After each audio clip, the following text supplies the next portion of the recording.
Plus 49.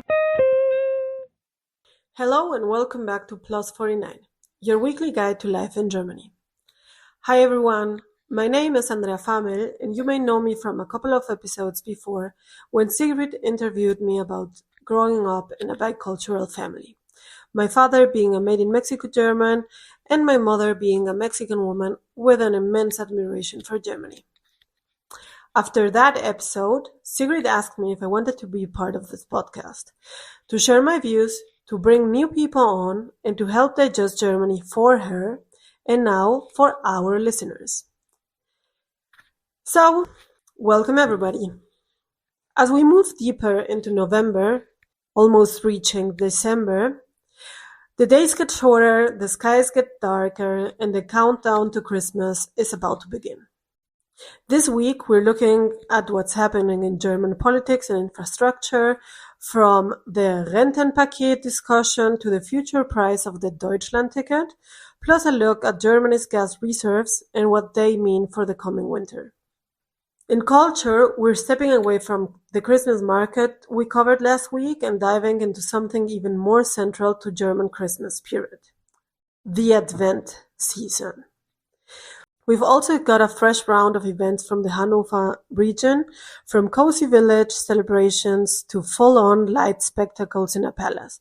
And of course, we'll tease our conversation with Vanessa Muñoz-Pretzell, an established yoga teacher in Berlin from sunny Texas. Let's get started with the news. Let's begin with a topic that continues to shape political conversations this season: the Rentenpaket. Discussions are still ongoing about how Germany plans to secure long-term pension stability.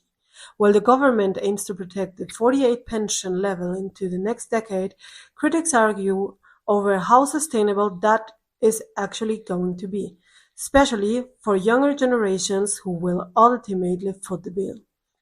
These debates are expected to intensify as the year wraps up. Now to the headline that affects millions of commuters: the Deutschland ticket.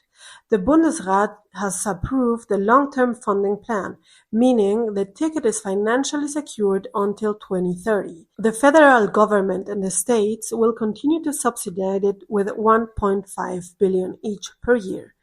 But for subscribers, as you may have already noticed in the app or via email, the price will rise. Starting January 2026, the monthly cost increases from €58 to €63. From 2027 onward, the ticket price will be automatically adjusted each year based on a cost index that takes wages and energy prices into account. Originally, the coalition agreement promised no price increase until 2029. So, as you can imagine, the yearly rise is stirring up criticism among both commuters and some political voices. And finally, Germany's gas reserves. Current storage levels are around 75%, lower than previous years and below many neighboring countries. Experts warn that if Germany faces a winter as cold as in 2010, reserves could run critically low by mid-January. A mild or average winter poses no problem, but policymakers are being urged to create better long-term mechanisms to ensure higher storage levels in the years ahead. Bottom line, keep an eye on your energy use. Expect transport prices to adjust sooner than later. There is some quiet around the chaos of Christmas, and that is the 4 weeks, or better say, the 4 Sundays before Christmas, called Advent. That's Germany's slow, gentle countdown to Christmas. Advent may not be loud or flashy, but it is deeply embedded in German households. The centerpiece of the season is the Adventskranz, the Advent wreath. A circle of fir branches decorated with ribbons, dried fruits, stars, and, of course, 4 candles. Every Sunday, 1 candle is lit. First 1, then 2, then 3, then 4. It's the simplest ritual, but one that creates a warm moment of pause in a dark month. In many homes, families sit together for coffee and cake as they light the candle of the week. Then, of course, there's the beloved Advent calendar, Germany's gift to the rest of the world. Traditionally, it has 24 little doors, each hiding a chocolate. But modern Germany has turned this into a full industry. Calendars with tea, spices, beer, skincare, cheese, socks, candle, legal, and even one of pets. No, not of pets, but for pets. It's nostalgia, it's surprise, and marketing all rolled into one. And people genuinely love it. Advent also brings a shift in pace.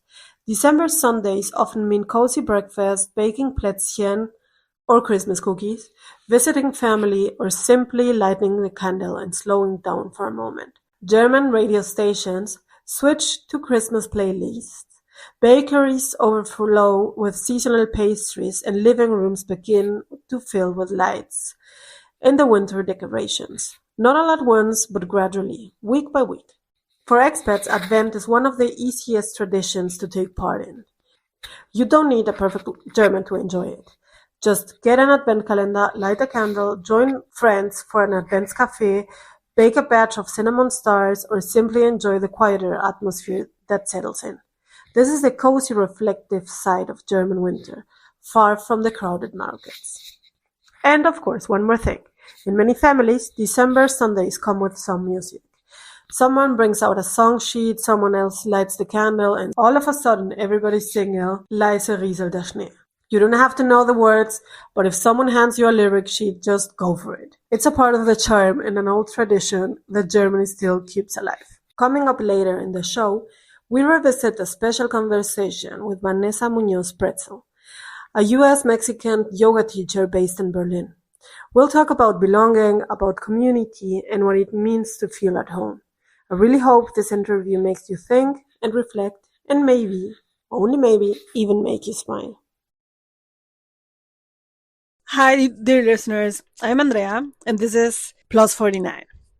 This is my first interview in this Plus 49 space, which Sigrid created with the idea of diving deep into Germany and sharing experiences and know-hows about this country and its people as people with a migration story behind us. My first guest also has something to do with me. I've been practicing yoga for over 15 years, and a couple of months ago, I had to look for a new studio because my yoga teacher decided to take a break. But life always teaches us that with every closing brings new beginnings. And that's how I landed on a mat with Vanessa Muñoz-Pretzell as my teacher. Hi, Vanessa. Hi, Andrea. Thank you for having me. It's such an honor to be here. The honor is mine. So, Vanessa comes from warm and sunny Texas, and as you might hear in her last name, she also has Mexican roots. Vanessa's been teaching yoga for over 10 years in the US, in Germany, and some other places around the world. Besides her regular classes in different studios around Berlin, she also teaches privately. She offers workshops. She takes part in teacher trainings. Well, she's a teacher training teacher. And she also works as a breathwork facilitator and has her own approach to sound baths. And before I keep listing everything that Vanessa does, Vanessa, tell us a little bit about yourself. Oh, okay. So yes, I come from El Paso, Texas. My father is from Mexico, from Ciudad Juarez, which is just across the border of Mexico. And actually, my father was the one who introduced me to Kundalini yoga over 20 years ago. And at first, I was a little bit taken back by the practice. And now I actually love teaching Kundalini, plus many other styles like Hatha yoga and Vinyasa yoga and the breath work that Andrea has mentioned. And then I've been traveling a lot to Peru and many other places where I'm able to support people on their journey to becoming yoga teachers. And I've really been enjoying that. Oh, that sounds so interesting and so amazing. So back to Germany, you have a US American and a Mexican background. How do you think that these two cultures shaped or kind of shaped the way you adapted to Germany?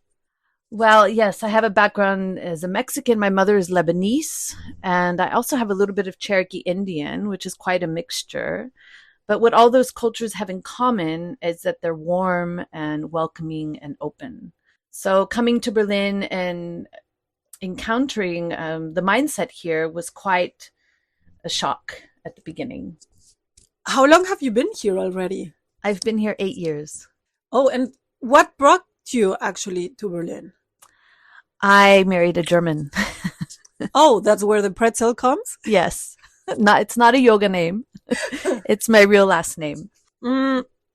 And did you have expectations coming to Germany? And where they met those expectations? Did you have any at all, or was it just a surprise?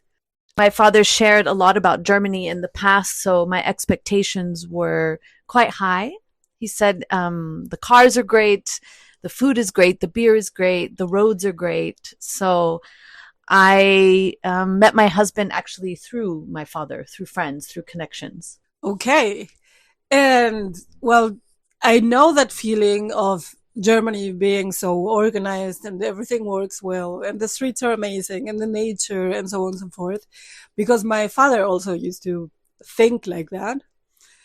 I still believe it's amazing, but I've seen how Germany has changed. So were your expectations met? I must admit, after I learned the language and I was actually understanding what a lot of people were saying to understand more the culture, I was a bit shocked because I realized, oh my gosh, the people here can be quite confrontational, abrasive, rude, and that's very different from where I come from. So it's been a roller coaster ride, I would say, the past 8 years, but I still love it here as well. And I think the beer is very good when I do drink beer. The roads are great. The nature is beautiful.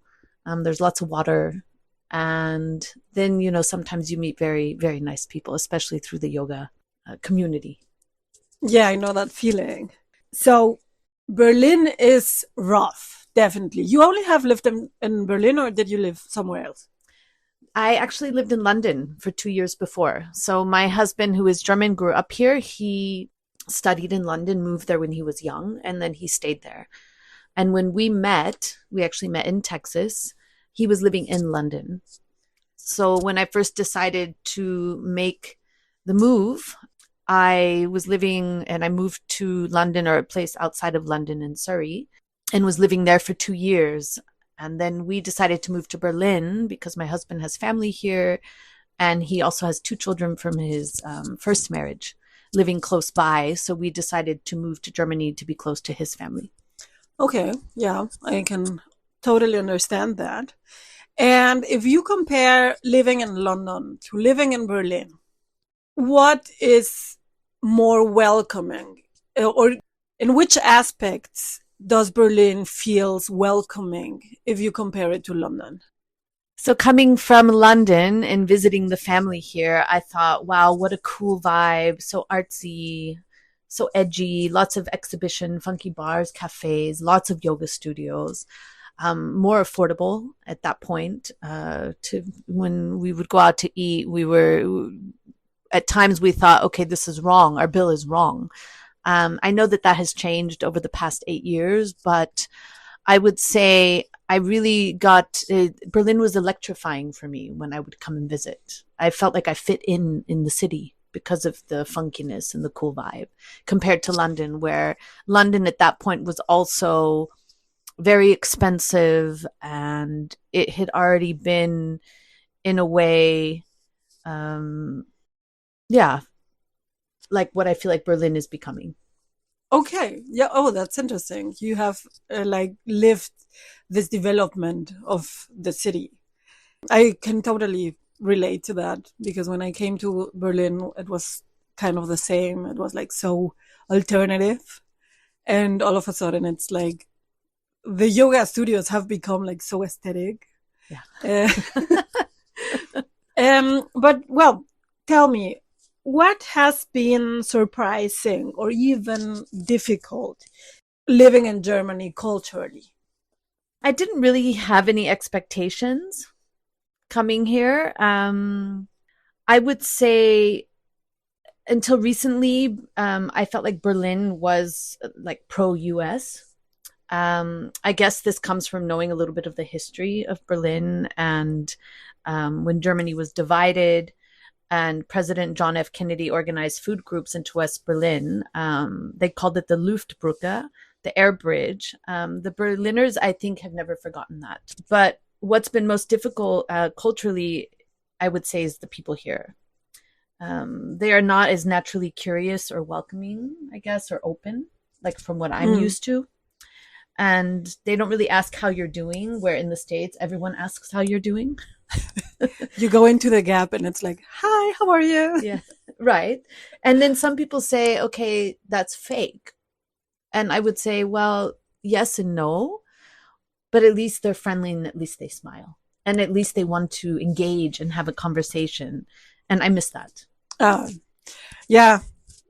Again, I totally relate to that. And back to culturally feeling that you belong. Are there moments where you feel absolutely as a US American in Berlin? Yes, especially when I hang out with my American friends. When I find an American, I think like, okay, I'm home. And I could speak hours with them. That's what I miss. And that's when I feel like, okay, I'm American. Yeah, that's interesting. I also had that feeling in my when I came to Germany. I was 19 and you didn't hear a lot of Spanish around. And every time that somebody was speaking Spanish, I went there and it was like, hi, how are you? You speak Spanish, where do you come from? And I've kind of lost that. So it's funny. It's like, oh my God. Other people that speak Spanish. You being a US American or feeling in those moments like a US American, you also have a Mexican root. Is there any way that you integrate the Mexicanness in your daily life? What would you think that it means for you personally? So yes, the Mexican side of my family is definitely part of my cultural heritage. I use Mexican Spanish terms like mija or abuelo or abuela or papa. I like to sometimes actually swear in Spanish. Like I use swear words. I won't share here. You don't have to censor yourself. Right. And of course I express myself in my heritage through food. I love spicy food. I really miss also the climate of the high desert. The sunshine, tequila. I mean, the good tequila, the good salsa. I actually had mentioned to you that I found finally a really authentic taco truck in Wittenbergplatz. And now it's my weekly Thursday lunch break is to go there and just have a delicious taco. That's amazing.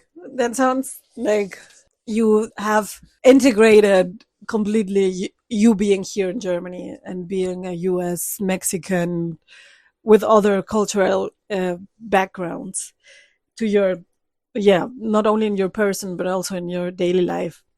And how do you think that Germans usually respond to your cultural background?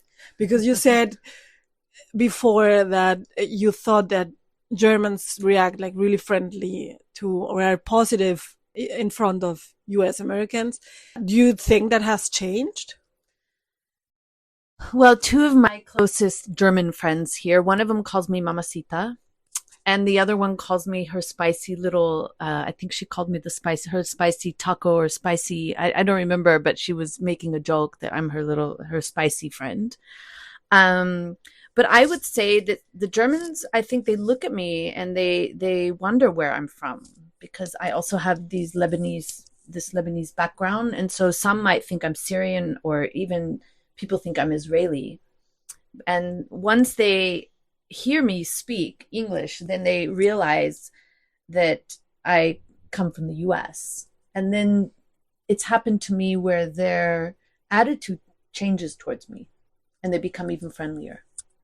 Oh, that's okay. That's interesting. It's really interesting because it's then people get to know, oh, wait, she's American. Okay, what's going on here? And then when they see my last name, and then they realize, okay, because America is also made up of immigrants. So yeah, you are definitely an extraordinary example of migration.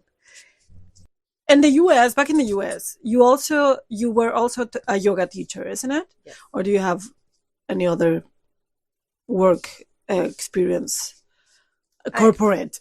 Well, corporate, no. I never really went towards the corporate, down the corporate road. But I left El Paso when I was 18. I moved to San Diego, which is also on the border of Baja, California, which is also one of my favorite places on this planet.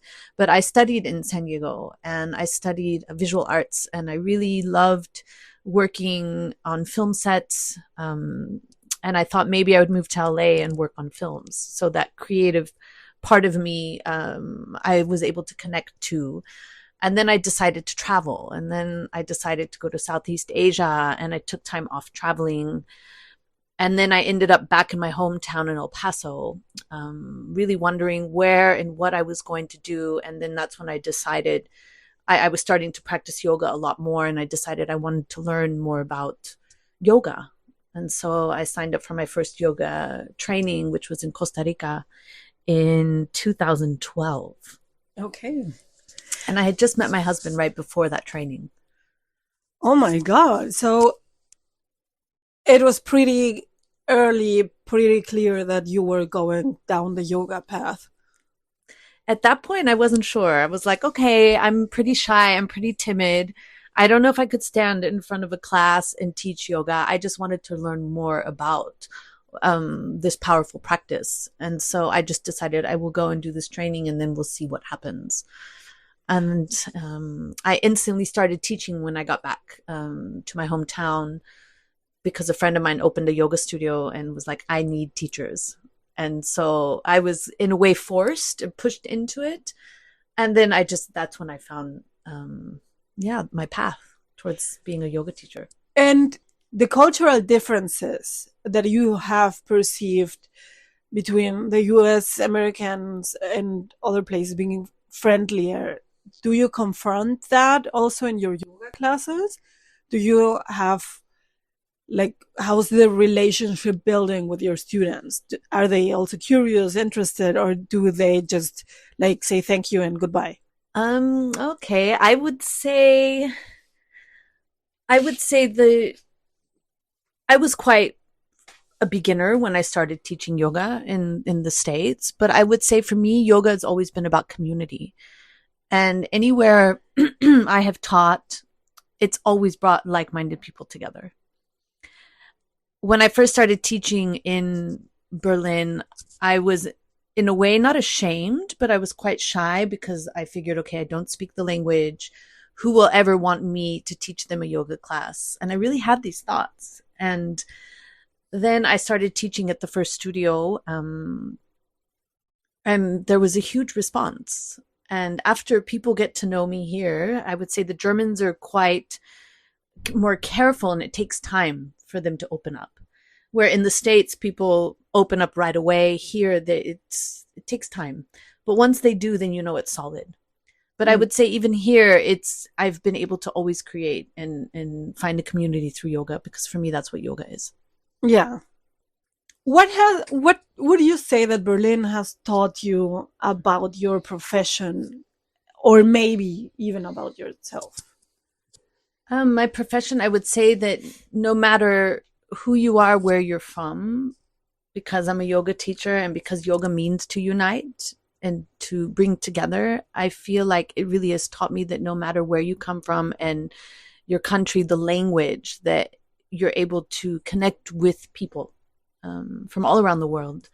And I would say that I connect with a lot of people from outside of Berlin because I teach in English. So I have a lot of foreigners who are not so comfortable, let's say, with the German language or taking a yoga class in German to come to my classes. And then, I don't know, I know people from China and from Russia and from the Ukraine and a lot of people from Israel. And so it's really this interesting combination.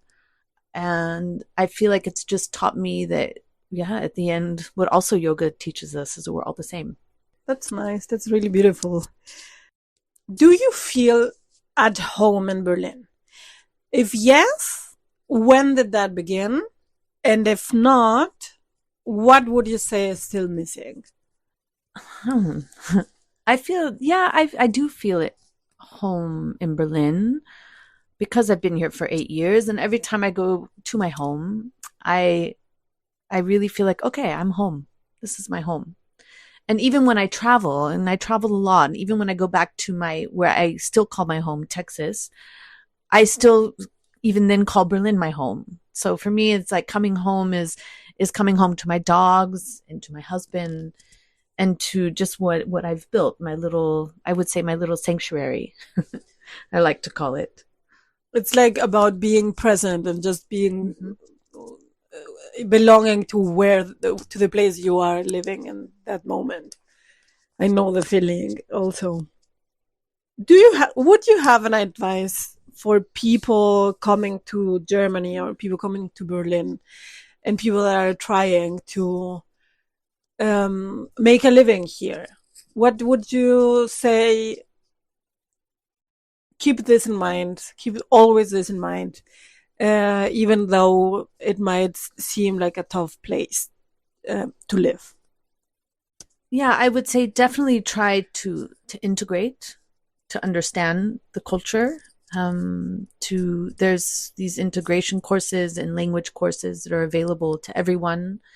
I did it at the beginning, and it really, really helped me to at least understand the language, or if I was to go to a grocery store, or just to understand what's around me, is to understand the language, and just to not give up, because sometimes, yeah, it feels hard, or it feels challenging, or the people, or the rudeness, or just the differences, but to not give up. And if you can find a group of like-minded people, and you can really connect with people and find a good group of friends, then you've got, yeah, everything made. There's so much here to offer.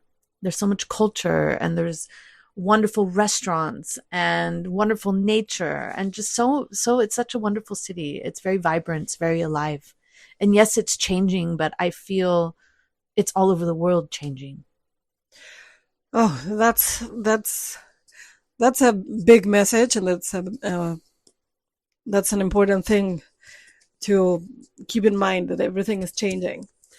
And if you could say something or recommend something to the Vanessa from 8 years ago, what would it be? What I would say to Vanessa 8 years ago is probably speak up, don't be shy, draw your boundaries. Always what my mom taught me: walk in with your head up high. A few times I was quite intimidated, by people, by the language. And so, yeah, I would say that if I was to go back 8 years ago. And Germans do know how to put boundaries up. That's right. Is there something that Germany or Berlin taught you that you didn't expect? That I have a voice and that I'm strong enough to use it. Plus 49. Ask a German. And now we have this special edition, or the special part in the podcast, that is called Ask a German. What is something funny or something that you always think, oh my God, that's so German, that you would like to talk about? The culture of nudity. Because it took me some time getting used to, especially because I have a husband and my father who love saunas and love going to these spas. And I'll never forget the first spa I went to. I thought, excuse me, you want me to be nude with my husband, his family, my father, everyone in a sauna together? And it really is just something that I had to get used to, and that I always say, that's very German, or even Northern European, I guess. Yeah, and did you get used to it? I would say I'm halfway there. Okay, because I cannot. That's something it's above me. I can go there with people that I don't know, but with like family and friends and everybody's naked, it's like, okay, no, that's not my cup of tea. Well, right, especially from where we come from. Yeah. Yeah, it's like we're conservative. We don't walk around naked, and that's not that I have a problem with nakedness. It's just like, no. It's conditioning. It's conditioning. It's conditioning. Yeah. But it makes sense in a way, you know, when you're in a sauna and in a steam room. I guess I would rather people be nude than be in bathing suits, because that's, I feel like, also part of the process, part of the cleansing is to, but at the same time, I agree with you. You know, if my father is there, or even my mother, anyone that I know that I just feel like, okay, maybe not, then I feel also very uncomfortable. So it's something that I think is very German, and I had to get used to. And I always tell all my friends and people that come here, you know, okay, that's very German, and that's the way it is. And that's what we're going to do. Yes. Okay, Vanessa, thank you so much for sharing your story and your reflections and your energy today. It's been a pleasure having you here, and I'm sure our listeners will love getting to know more about Vanessa Muñoz-Pretzell. Thank you so much for having me. It's a lot of fun.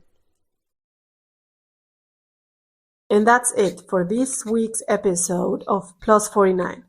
If you want a simple, clear overview of German news every morning, remember to subscribe to our morning espresso at plus49.de.